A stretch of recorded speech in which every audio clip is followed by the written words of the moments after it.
Hi everyone, good day. I am VN Limas from Base HM3B, and today I am going to report Chapter 5, Law on Sales, Agency, and Credit Transactions. So our learning objectives: describe and explain the nature of sales transactions, identify the functions and operation of agencies in the industry, and identify ways of handling credit transaction. So, law on sales. In the tourism, travel, and hospitality industry, agreements arising from the contracts will have to be made, and potential breach from this agreement will be encountered. So, this will give you an overview of the different sales transaction which may be encountered, including the remedies of the parties concerned. So the law, Article 1458, by the contract of sale, one of the contracting parties obligates himself to transfer ownership of and to deliver a determinate thing, and other to pay therefore a price certain in money or its equivalent. So a contract of sale may be absolute or conditional. So discussion of the law. Characteristics of a contract of sale. So first is consensual. So consensual, a contract of sale is perfected by mere consent. So no form is prescribed for the perfection in a contract of sale except in the following instances. So we have those covered under the statute of frauds which must appear in writing. So otherwise, the sale is considered unenforceable.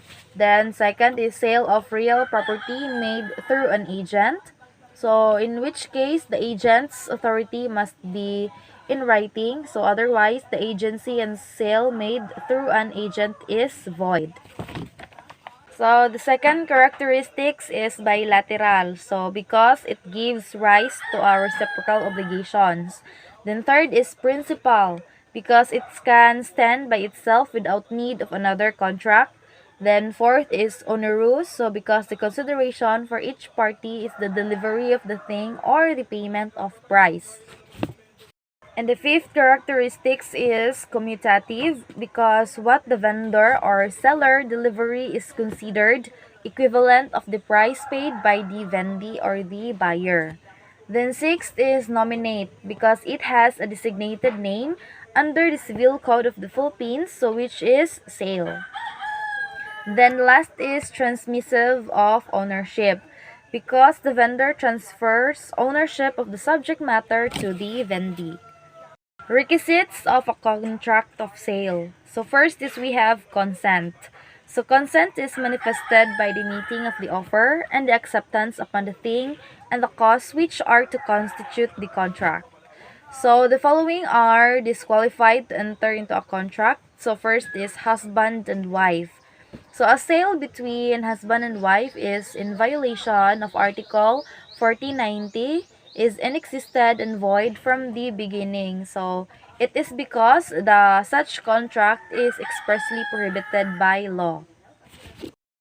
Then second is the following persons cannot acquire by purchase even at public auction or judicial action, so either in the person or through the mediation of another. So we have the guardian. So the property of the person or persons who may be under his guardianship. Then second is agent. So the property whose administration or sale may have been entrusted to them unless the consent of the principal has been given. Then third is executors and administrator. So the property of the state under administration. Then fourth is public officers and employees. So the property of the state or any of the subdivision or any government owned or controlled corporation which has been entrusted to them. And then fifth is justices, judges, prosecuting attorneys, clerks of superior and inferior courts, and other officers connected with the administrations of justice. So the property and the rights in the litigation are levied upon on the execution before the court within those jurisdiction or territory they exercise their respective functions. So, now sixth is any others specially disqualified by law. So, contracts entered in violation of the above shall render to the contract void by reason of public policy, and because such contracts are also expressly prohibited by law. So, effect of loss of the object in a contract of sale. So, the law. Article 1480, any injury to or benefit from the thing sold. So, after the contract has been perfected, from the moment of the contract of the time of delivery shall be governed by Articles 1262. Then, Article 1262, an obligation which consists in the delivery of a determinate thing shall be extinguished if it should be lost or destroyed without the fault of the debtor and before he has incurred in delay. Then Article 1496, so the ownership of the thing sold is acquired by the vendee from the moment it is delivered to him in any manner of the ways specified in Articles 1497 to 1501 or in any other manner signifying an agreement that the possession is transferred from the vendor to the vendee. A discussion of the law. So first is if the thing is lost before perfection of the contract. So the contract is considered inexistent before the loss is burned for the seller based on the principle or res perit domino. So it means it is the owner of the thing who bears the consequences of the loss. Then second is if the thing is lost at the time of the perfection of the contract. So the contract shall be considered without any effect. So it means the legal effect is the same as the object is lost before perfection of the contract of sale. Third is if the thing is lost after delivery. So the buyer bears the risk of loss since delivery transfers ownership following the principle or res perit domino. Then fourth is if the thing is lost after perfection but before delivery. So the seller bears the risk of loss since there is no delivery yet, hence no transfer of ownership to the buyer. So in this case, the buyer may demand the return of the price in case payment has been made. Sale of personal property payable in installments. So the law. Article 1484. In a contract of sale of personal property, the price of which is payable in installments. So the vendor may exercise any of the following remedies. So first is exact fulfillment of the obligation should the vendee fail to pay. Then second is cancel the sale should the vendee's failure to pay cover two or more installments. Then third is foreclose the chatted mortgage on the thing sold. If one has been constituted, should the vendee's failure to pay cover two or more installments. So, discussion of the law. So, in order for the above provision to apply, the following requisites must concur. So, first is contract must be of sale. So, absolute sale, not a contract to sell or a contract of load or a pacto de retro. So, second is what is sold is personal property, so not real property. Then third is the sale must be on an installment plan. So, here after an initial payment, the balance is paid in its totality at the time specified. So, Article 1484 does not apply. So, double sale. So, caution should be practiced by real estate developers engaging in the hotel industry, especially on real property located in potential yet unexplored provinces. So, the principles on double sale will be useful in case an issue on a sale of a real property due different vendees shall be brought before the courts of law. So the law, Article 1544, if the same thing should have been sold to different vendees, the ownership shall be transferred to the person who may have first taken possession in good faith if it should be movable property. So discussion of the law. So the above provision pertains to the same property which has been sold to the different buyers or vendees.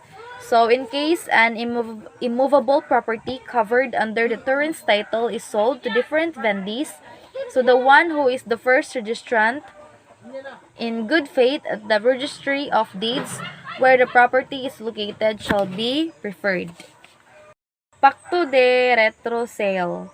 Conventional redemption. So the law, Article 1601, Conventional redemption shall take place when the vendor reserves the right to purchase the thing sold.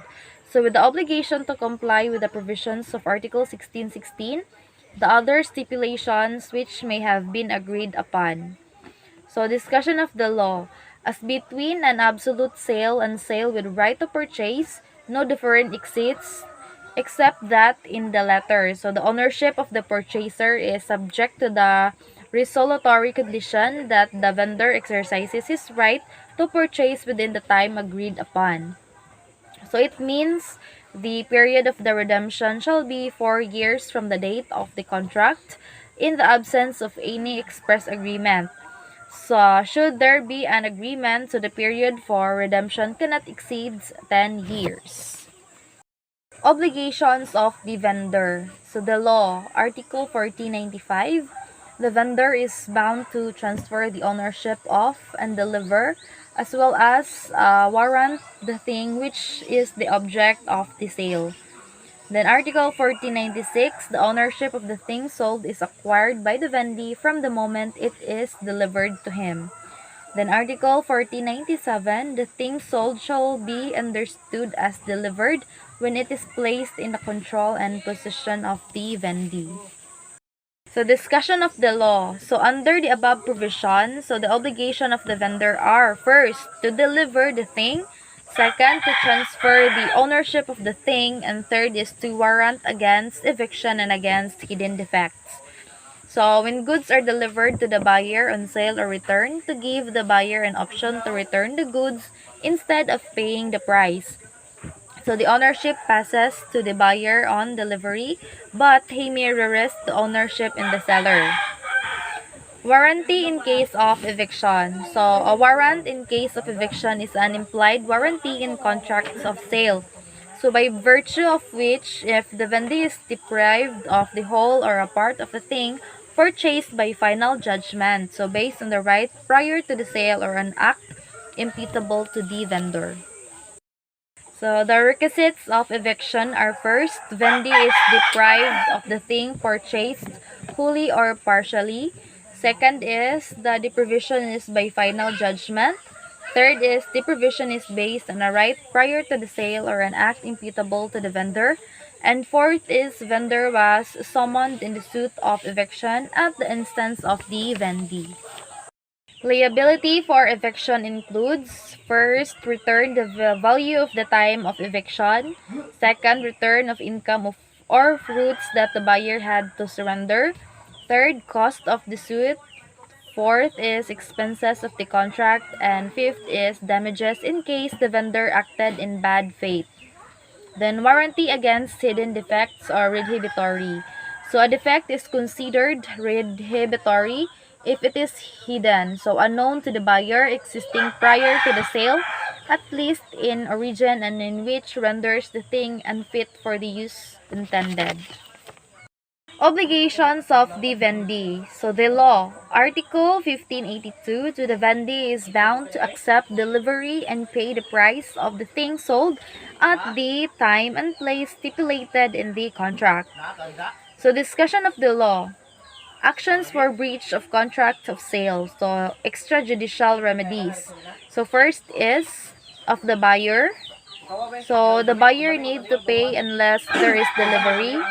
Second, the buyer may reject improper deliveries. And C is the buyer may suspend payment if he is disturbed in the position. So of the seller. So A, the vendor is not bound to deliver the thing sold if the vendee has not paid the price. Then second, installment sales are recto and must the law. Judicial remedies. So first, of the buyer. So damages for breach of contract. Then second is of the seller. So recovery of the price. Then damages in case of bad faith.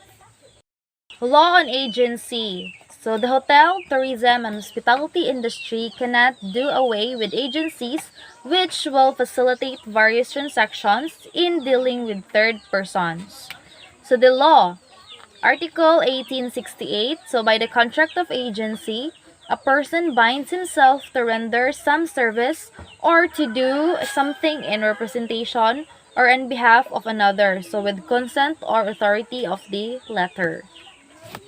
The discussion of the law. So, a contract of agency is a relation in which one person, the agent, act on behalf of another with authority of the letter or the principal. So, it is a fiduciary relation which results from the manifestation of consent by one person that another shall act on former's behalf and subject to his contract with consent by the other, so to the act. Pactum commissorium. So the law, Article 2088. So the creditor cannot appropriate the things given by way of pledge or mortgage or dispose of them. So any stipulation to the contrary is null and void. So discussion of the law. Pactum commissorium is defined as a stipulation giving power to the creditor to automatically appropriate the thing given as security. So if the principal obligation is not fulfilled without any formality, such as foreclosure, proceeding, and public sale. So that's all on my report on Chapter 5, Law on Sales, Agency, and Credit Transactions. So I hope that you've learned something. And thank you for listening and God bless.